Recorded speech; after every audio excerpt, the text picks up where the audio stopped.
viewers, I'm Dr. Jackson Wajau, Executive Director, Harmony Consultants, and a University Professor in the School of Business.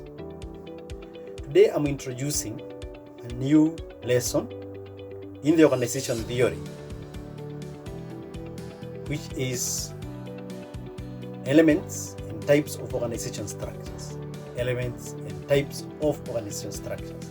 And before I continue, I would wish to remind you to subscribe to my YouTube channel and remember to turn on the notification bell so that you'll be alerted whenever I upload new videos on organization theory. So we'll have a discussion on elements and types of organization structures in this video. Let's look at the elements of organization structure. It is important to note that regardless of whatever type of structure adopted by the organization, the following key elements shall always be present. Number 1, some kind of governance. Number 2, rules by which the organization operates. Number 3, distribution of work. And number 4, the communication, the education on communication channels. Education on communication channels. These elements are critical to effective facilitation of day-to-day functions of the organization. So a structure will have the following key elements. There's some kind of governance. When we talk about governance, we're talking about who reports to who. In most structures, like for example, we have the shareholders on the top, followed by closely by the board. And board, then from the board we have the MD of the chief executive officer or the executive director of the company. And then of course the other line managers, and below them we have the operational staff. That's what we refer to as the governance issue. Then the rules on which the organization operates, for example, who reports to who, and where certain roles are placed. For example, HR could be combined with finance, or procurement could be combined with operations. And then of course the distribution of work is the same, where each role is placed. Finance, it could be finance and administration, and so on and so forth. The following are the basic types. The following are the basic types of organization structures. We have 1, the functional structure, and 2, division structures, and 3, the matrix structure. These are further described according to their features, advantages, and disadvantages. Let's start with functional structures. This is the most common form of structure.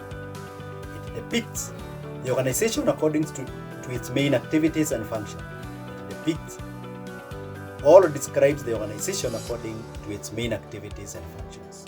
For example, you could have production, sales, human resource, accounting, finance, procurement, administration, and maybe if it is the university, we have also the admission. All similar specialized activities are grouped together into interdependent departments. So meaning when we talk about interdependent departments, we are saying though activities have been placed or specialized activities are grouped together, it doesn't mean that the departments are not depending on each other. The HR department will depend on finance to operate. Finance will depend on HR to operate. The procurement will depend on finance to operate.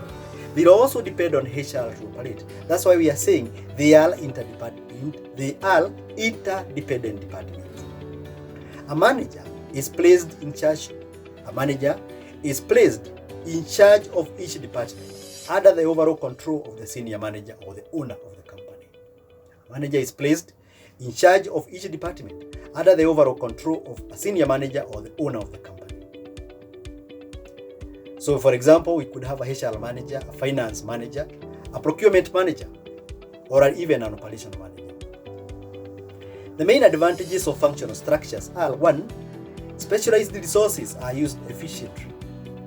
For example, when we have HR experts, these are specialized resources. And when you talk about resources, we are talking the human resources. They are utilized efficiently. Number 2, quality is enhanced by other specialists from the same functional area. Quality is enhanced by other specialists from from the same functional area. So you could have maybe an accountant working in the department of HR to help maybe in the payroll. So the quality is enhanced by other specialists working in the same functional area. Number 3, opportunities exist for effective division of labor.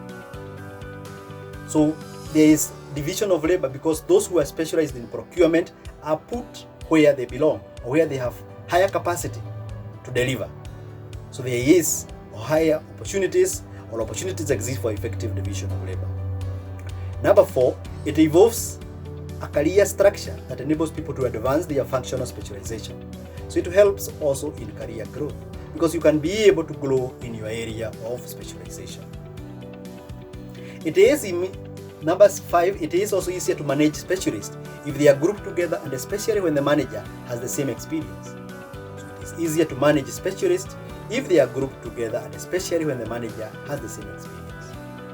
Number 6, it fosters communication between specialists and enhances the development of skills and knowledge. Because they are specialists, it fosters communication that each one of them can be able to understand. And therefore, it enhances the development of skills and knowledge. That is through career development and also development of skills.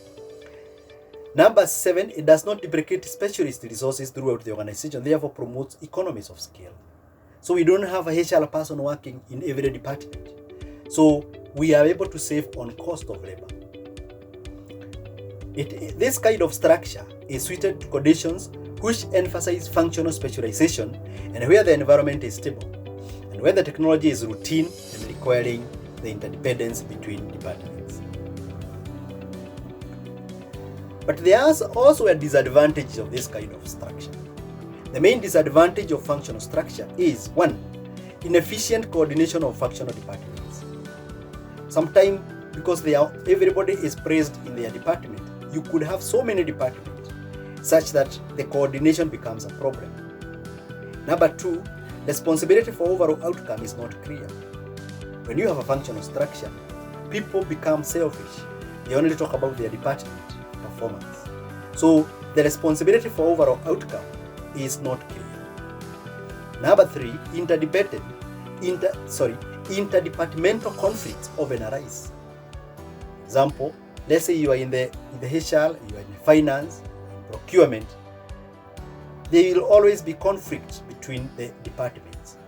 For example, when the driver is controlled at the administration department, sometimes the HR person or the finance person or even the procurement manager may need the driver, but they could be having a problem when they are told that maybe the driver is not there, or maybe the people who control stationery are not able to give to all departments at the right time. So there are conflicts.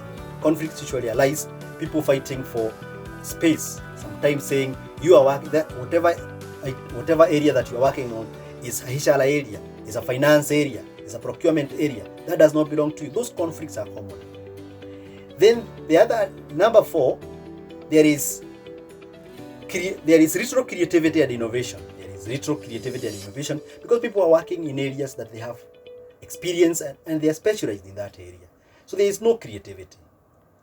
And number 5, there is difficulty in identifying profitable and unprofitable products.